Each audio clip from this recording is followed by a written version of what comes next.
السلام علیکم ورحمۃ اللہ وبرکاتہ۔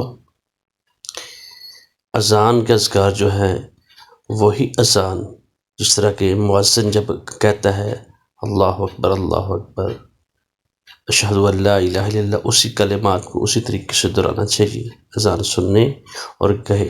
اور جب مؤذن حی علی الصلاۃ حی علی الفلاح کہے لا حول ولا قوۃ الا باللہ، اللہ کی توفیق کے بغیر نہ گناہ سے بچنے کی طاقت ہے اور نہ نیکی کرنے کی۔ لا حول ولا قوت الا باللہ، یعنی جب مؤذن اذان کہتے ہوئے حی علی الصلاۃ کہے تو اللہ تعالیٰ سے توفیق مانگنے چاہیے، اللہ میری طاقت نہیں ہے گناہ سے بچنے کی اور نہ نیکی کرنے کی، اگر تیری توفیق ہو۔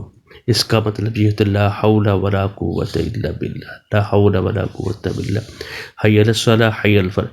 باقی کلمات ہمیں اسی طریقے سے کہنے چاہیے۔ اور جو لا حول ولا قوت الا باللہ آدمی اس کا ویسے بھی ذکر کرتا ہے اور اس کو پڑھتا ہے نماز کے بعد یا بعد میں، تو اس کے لیے اس کی اتنی فضیلت، اس شخص کے لیے رزق کے دروازے بھی کھل جاتے ہیں اور جنت میں اس کے لیے درخت لگائے جاتے ہیں، یا حدیث میں ہے۔ اللہ تعالی ہمیں اس کو سمجھنے کی اور اس پر عمل کرنے کی توفیق دے۔ بارک اللہ لی و لکم و لسائر المسلمین۔ السلام علیکم ورحمۃ اللہ۔